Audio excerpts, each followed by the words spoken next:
Investor Intelligence provides general information only. You should consider seeking independent advice to see how this information relates to your unique circumstances. Please refer to the terms and conditions available at investorintelligence.com.au for more.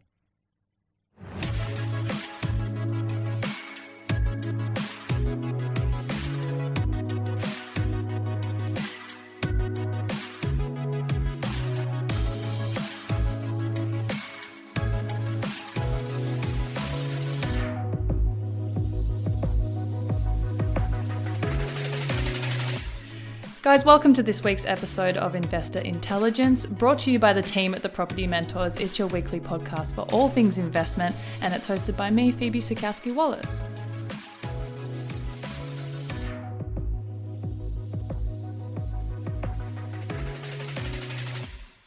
Now, although this may be the podcast for all things investment, we're doing something just a little bit different today, but I promise it still somewhat ties into investing. But I want to introduce my guest first, who I'm thrilled to have here today. So Dr. Josie Vine is a senior journalism scholar from RMIT University. Dr. Josie, welcome to Investor Intelligence. Why, thank you, Phoebe. It's a pleasure to be here. Yeah, it's a pleasure to have you. So as I said, I'm super excited to have you as a guest, and given your background, some may be confused as to why I've invited a journalism scholar to talk today. Sure. But just before we get into that and to kind of paint a bit of a picture as to why you're here, can you tell me a little bit more about your sort of professional background and the journey of your career? Sure. Well, I spent several years as a journalist in regional media, in which I did a bit of finance reporting, but I must say it's not my area of speciality in terms of journalism. I then went into academia and worked very, very hard, and now I research and I teach on what's called media logic. So it's the influences of the wider media systems on journalism and why journalism behaves the way it does. And I've been doing that, since about 2006, showing my age now, aren't I? Well, I've definitely got the right guest to talk about this topic then today. Media logic sounds very on brand. But with that extensive career in journalism, the reason I've invited you here today is to talk about, the news cycle and how the media industry works. Sure. This episode was inspired by the fact that, media plays a large part in how people feel about many topics and events. Sure. In our case here at the Property Mentors, it's the property market. Mm-hmm. And, one of the terms we're hearing a lot is media hype. Mm-hmm. Of course, the media outlets have their own reasons for delivering news stories in certain ways mm-hmm. and certain tones, which can produce all kinds of different feelings in people. Mm-hmm.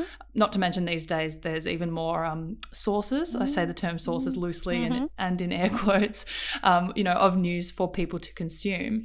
But journalism has had to evolve quite dramatically in recent times, mm-hmm. especially, with the uptake of the internet. So over your career, what changes have you kind of seen to the industry? Transformed, Phoebe, absolutely transformed. The skill of journalism, back in my day, you would either be a newspaper journalist, a radio journalist, or a television journalist. Nowadays, you kind of have to be all three. Mm. You're not only writing, you're also getting images, moving and still, and you're also recording audio and putting all of that up online. So it's changed dramatically in terms of the skill. However, I must emphasise that journalism's basic reason for being has not changed. And as long as we are still living in this wonderful thing called a democracy, it will not change.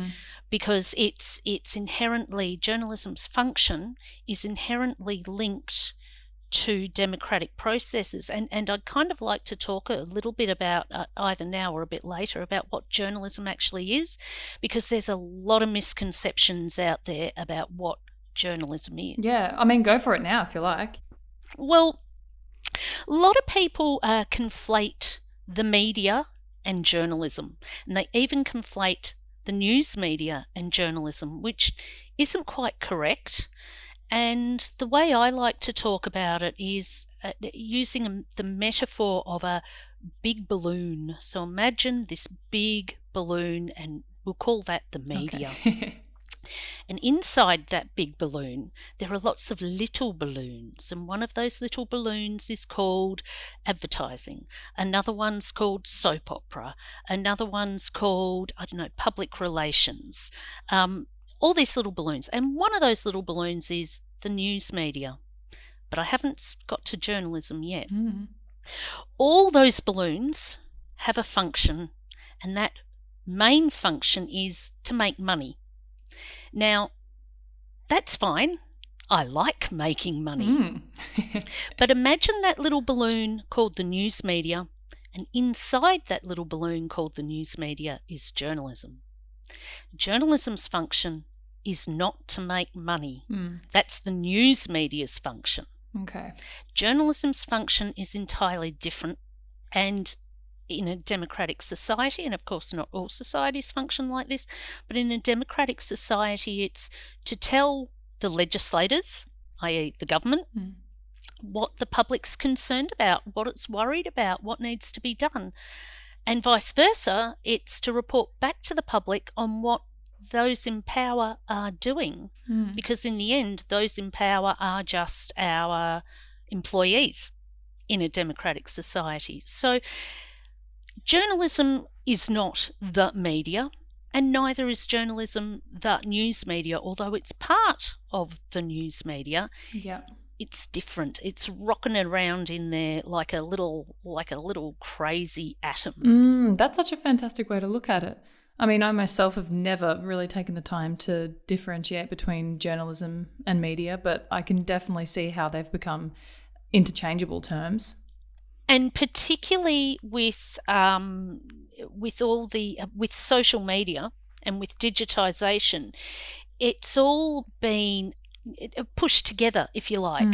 And so it's more difficult to see what is media with the aim of selling something, whether that's a product or an ideological stance or something to, belittle a government policy or a business policy or whatever. They all have self-interests. But journalism, and it's just this tiny little thing sitting inside a little balloon called the news media, journalism has a completely different reason for being, I guess. Now, that's not to say that it's not concerned with the news media making money. Of course it wants the news media to make money, otherwise they don't get paid. But their primary reason for existing is different. And with digitisation, it's very difficult to differentiate between, let's say, public relations and journalism. Okay. Yeah. Very difficult, or something. And indeed, public relations tries to pass itself off as journalism. That's the sign of success of a public relations campaign. And speaking of sort of social media, how have concepts like clickbait and, social media made it harder to fight, misinformation and extremist reporting?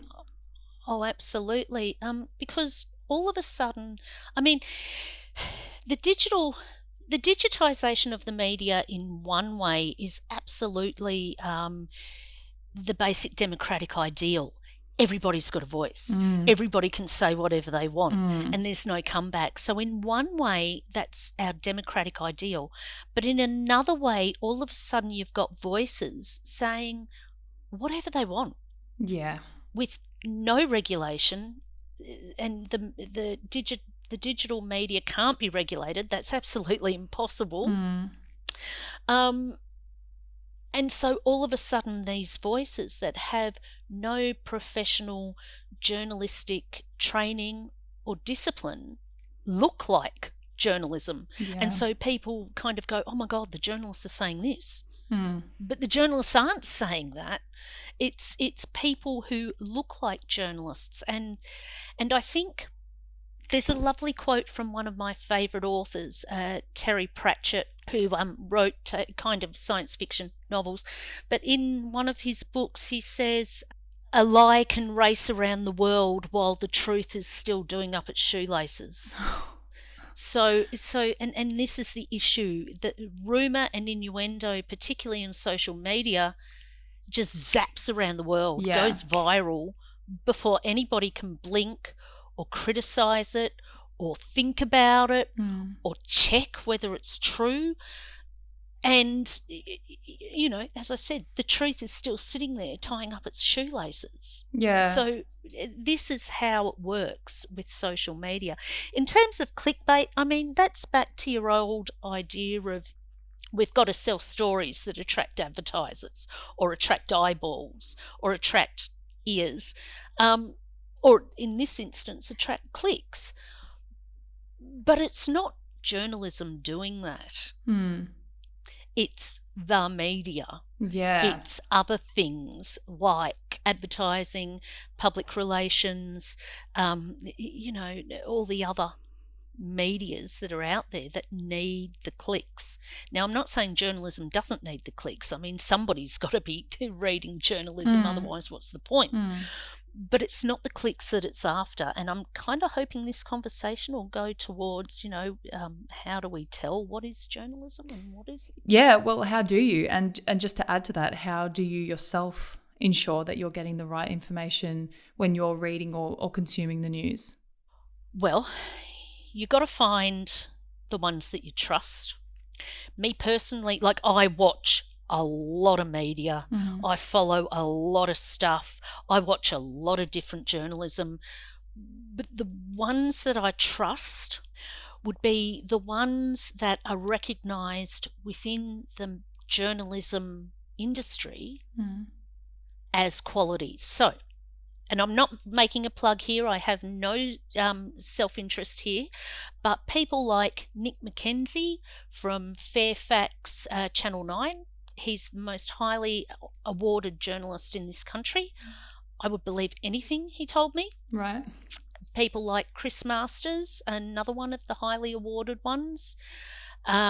He's from Channel 9 Fairfax as well, but he's got a background in ABC.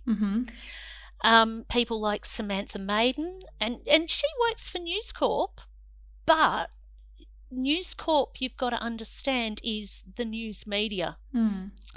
So there are various journalists that you get to know and trust. In general, I think the ABC, and if we're talking about property reporting and finance reporting, in general, the ABC is normally pretty good. And I think, you know, get to know the work that journalists do and work out the ones you trust. Now, that's pretty tricky. Because how do you know who you can trust? Well, you've obviously had a lot of experience in navigating that, but I know a lot of people wouldn't have taken it upon themselves to do that, and therefore it's kind of easier to take anything they read, but especially if it produces any kind of fear or passion in them, and run with it. And once you're conflating journalism with the media or even the news media, then you do. You do. Why wouldn't you? And there's a whole industry within journalism called fact-checking and verification. That's the new big journalistic skill. And by the way, RMIT offers a wonderful micro-credential in fact-checking and verification. By the way, that's a plug. But shh. No, that's fantastic to know. We'd like to see more of that, so that plug is very welcome. You look at the sources that they're using. Where have they got that source from? And if it's a source that's come from, I don't know, Twitter, or a source that's come from Facebook, don't listen to it. Yeah. But if it's a source that they have access to and it's an original source, i.e. they haven't pinched a quote from anywhere else, they've actually interviewed, then you can be pretty assured that that's a legitimate information that you're reading. It's come from a source. Ignore the headlines. Journalists don't write the headlines, believe it or not. Somebody entirely different writes the headlines. Journalists just write the copy. Okay. So, and also, you know, ignore the images as well. Journalists don't choose the images. They only choose the words. Okay. So it's that you've got to concentrate on. where the sources have come from. Are they anonymous sources? Don't read anything that's got an anonymous source, because 9 times out of 10, well, if it was coming from Nick McKenzie, I'd believe it. Yeah. Because he's such a well-known, respected journalist.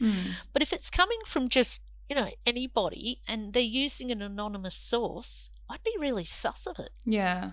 Okay. Really sus of it. Professional quality journalists in general do not use anonymous sources. And the reason for that is because if a judge demands you to reveal the name of your source in a court of law, and you're ethically obliged not to reveal that source, yeah. If the judge says, look, you've got to name your source, I think they're a witness to a crime, you are ethically obliged to say, I'm very sorry, Your Honour, but my professional ethics forbid me from revealing a source. That's contempt of court, 2 years in jail. So journalists will not risk using an anonymous source unless the story is worth 2 years in jail. Wow. And some stories are. I'm sure there are some stories are worth 2 years in jail, but not if the source is made up. Yeah, okay.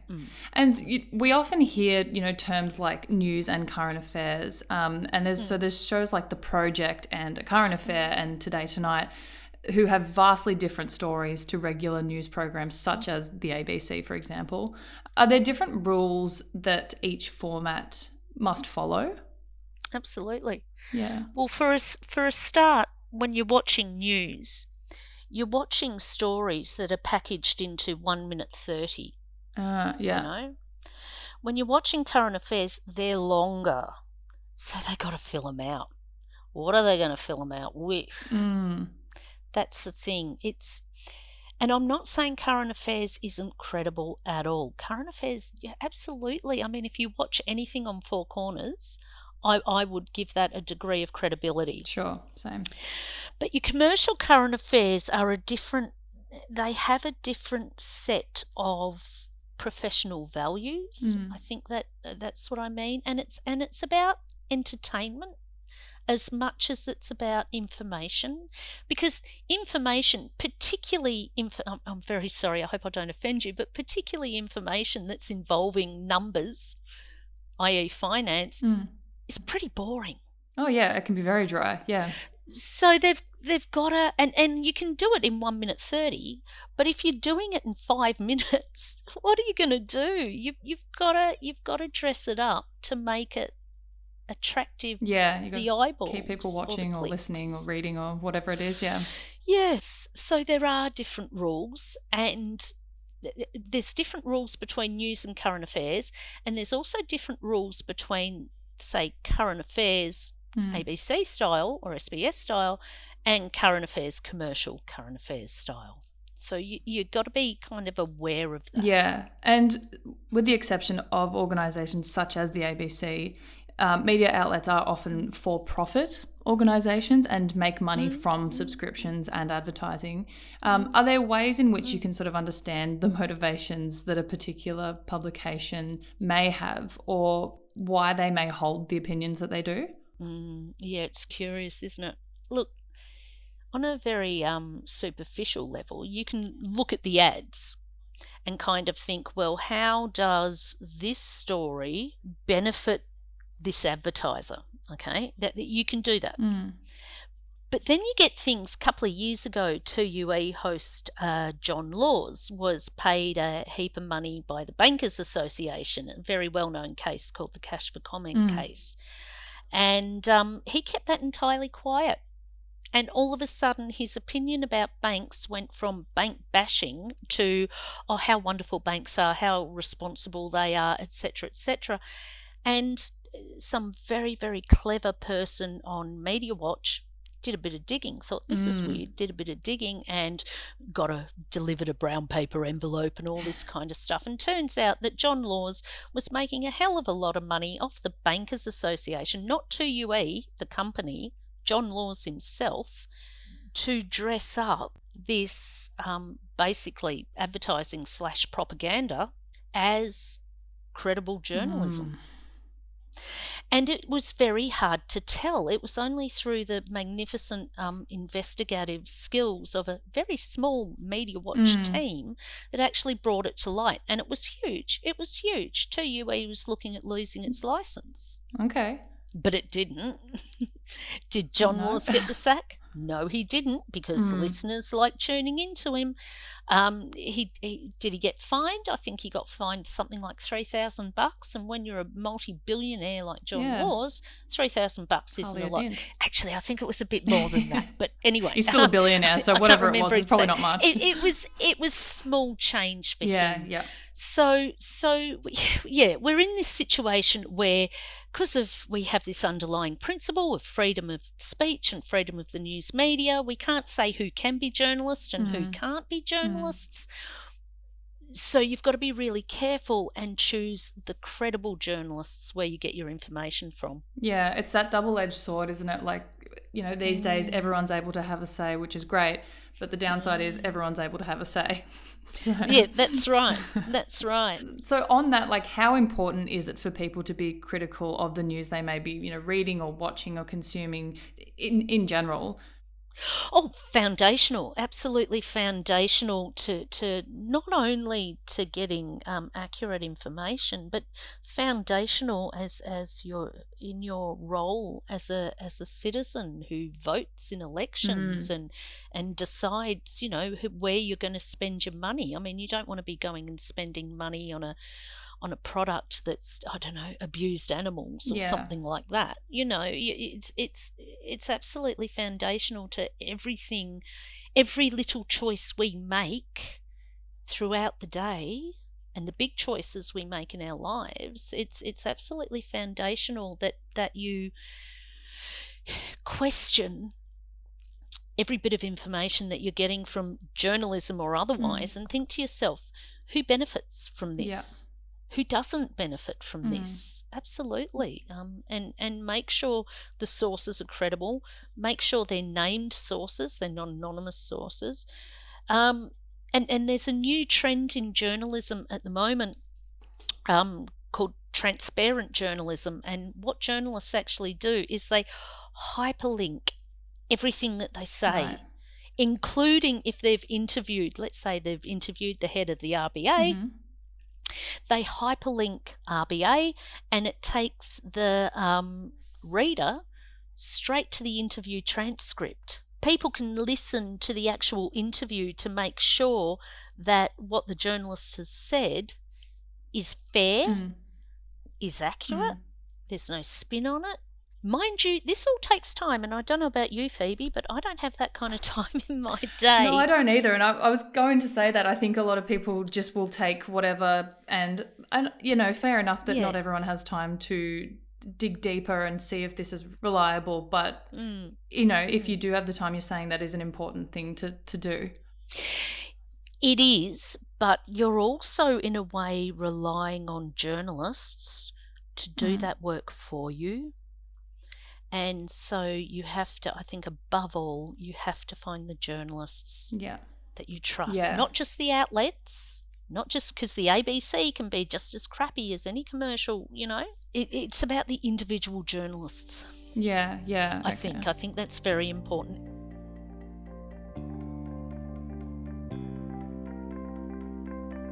Here at The Property Mentors, we have decades of experience investing in property. We know what to look for and what kind of impact it can have on your portfolio. We have access to brokers, accountants, and property managers to make sure your portfolio performs.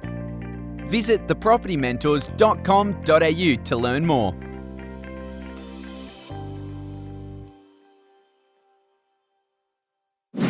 What do news organisations go through in order to choose topics that are going to get the most coverage? Because there's obviously specific events such as COVID and protests that will dominate the news cycle, but they're a bit more transient. Whereas topics like property, for example, has been for decades a staple topic of news outlets. So what is it about something like property that makes it so popular? News isn't news unless it's new. unless it's happening, either just happened, is happening, or is about to happen. Something like property is changing every day, like property prices fluctuating every day. And so that's what makes it so newsworthy. So it's day-to-day reporting. It's bread and butter reporting, really, property reporting. The other thing about property is it's highly relevant to the audience. There's no point on reporting something that doesn't impact the audience in any way. So, for example, if a cat got stuck up a tree in a street in New York, it might make, and the fire brigade came and got the cat down, it might make a little community newspaper for that area of New York, right? Yeah. But it's not going to make The Age or the Herald Sun or the ABC because it doesn't affect me. But property prices affect everybody, whether you're renting, whether you're buying, if you've got an investment, it affects everybody. So it's a solid news story, I guess is what I'm saying. It's what we'd call solid.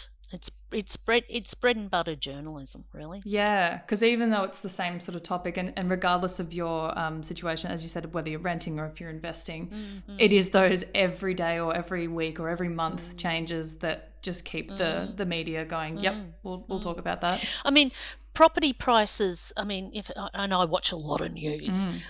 But it doesn't matter if you're on ABC or you're on a commercial or you're reading a paper or you're on a website or you're listening to the radio. Doesn't matter. Property is on every single night on the news. Yeah. Oh yeah. Because there's so much interest in it. Yeah. Yeah. As you said, it's highly relevant. So why wouldn't they? Yeah.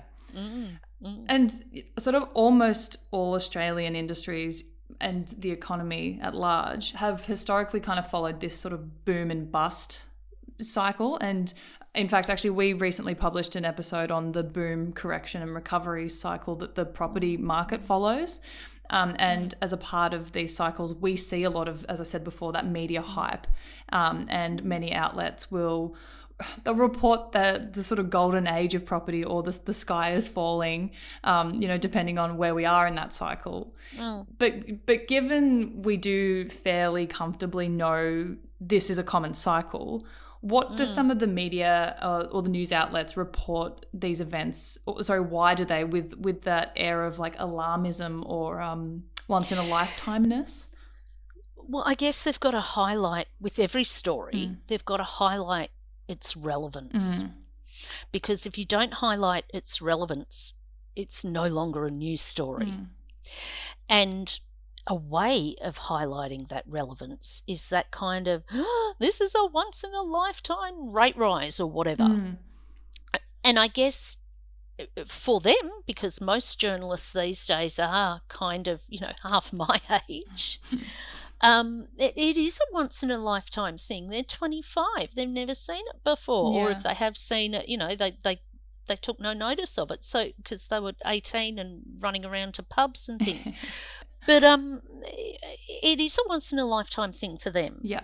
And it's not that they're deliberately sensationalizing. I think that that's actually how they interpret it.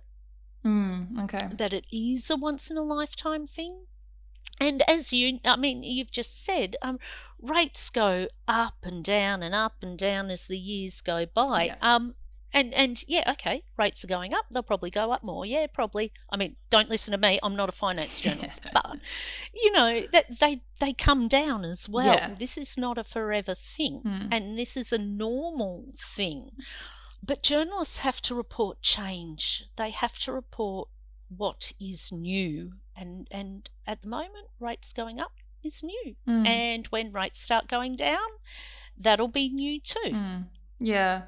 It's always interesting, something I've kind of taken away from this is that, I love that differentiation between media and journalism, because journalists have a job to do at the end of the day. And, they've got to eat, so they've got to make money. And it's not necessarily always their problem if they're putting out stories that might be not as reliable, because, again, they've still got to bring that a focus to their story and their work. Well, even the ABC, I mean, has to rate something. Yeah. I mean, although it doesn't, oh, I don't care about ratings. Of course it cares about ratings, because if it's not rating, you know, the program's going to get taken off. Yeah, yeah. So, you know, it is about ratings, it is about clicks, it is about likes, it is about shares. But for journalism, it's about something more as well. And believe it or not, we do have a code of ethics. Yeah. We have a very strict code of ethics, and we take it very, very seriously. Okay. And I won't go through all the ethics now, but the basic principles are fairness, balance, accuracy. And that's kind of what we live by. Whereas other elements of the news media and other elements of the media, and even people who are behaving as journalists but are not journalists, like bloggers, for example, although some bloggers are journalists. Sure, yeah. Half the time they're not even aware that a code of ethics exists. Right, okay, that's a good point to make, yeah. Whereas journalists, professional journalists, take it very, very seriously. Because journalism cannot exist. It will cease to exist the moment it no longer has that social license to do what it does. Yeah. The only reason why we exist is because people want news. And as soon as people go, I'm not listening to journalism anymore, we cease, we stop. Yeah. Going off bloggers, I think I read something the other day, and I can't remember the exact stat, but it was something like 12% of Gen Z get their news from things like TikTok. And I mean, I'm not going to lie. Sometimes I find out about news events or something through, you know, satirical pages like the Batuta Advocate and the Shovel and all that. But that's them just sort of introducing it to me, and then I go and find the actual.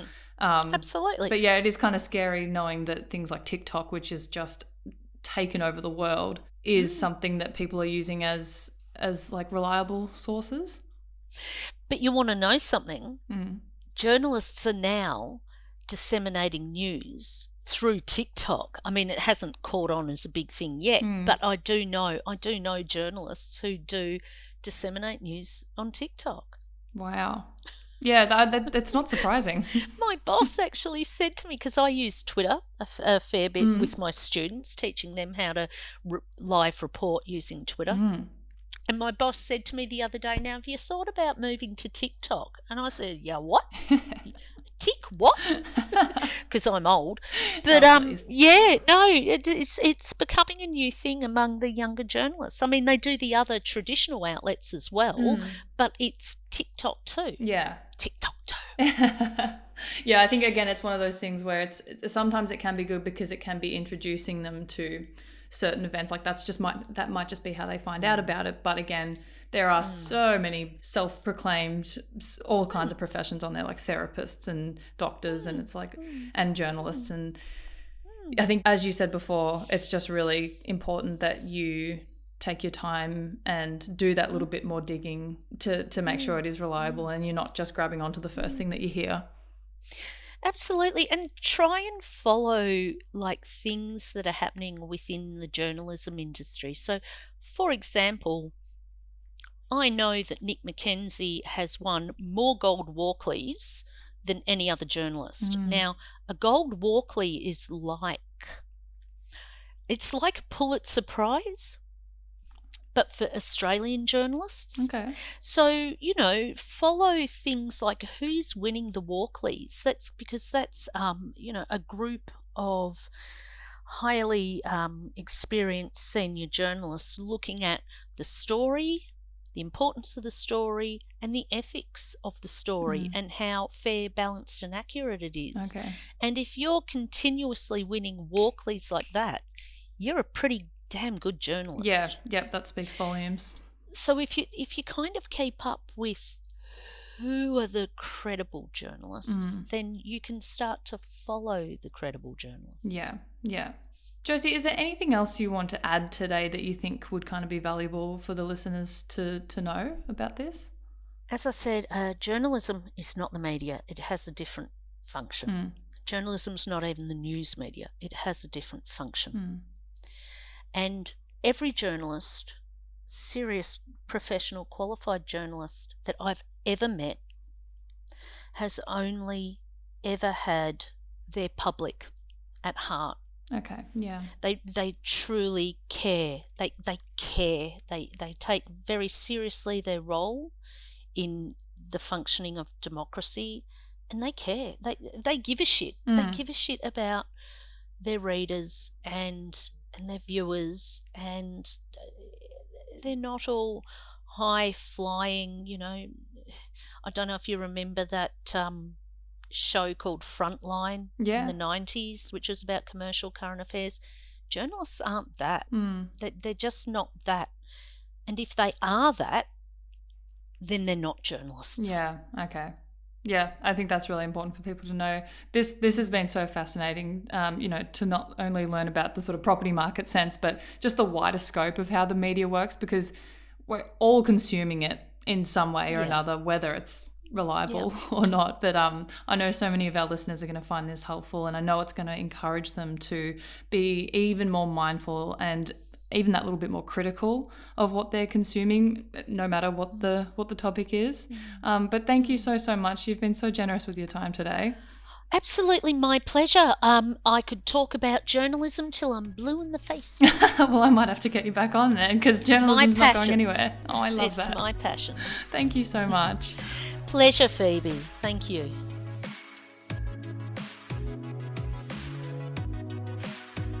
If you found this episode or any of our episodes helpful, please make sure to share and leave a rating to help us reach more people on their investing journeys. And of course, subscribe to be notified when new episodes drop.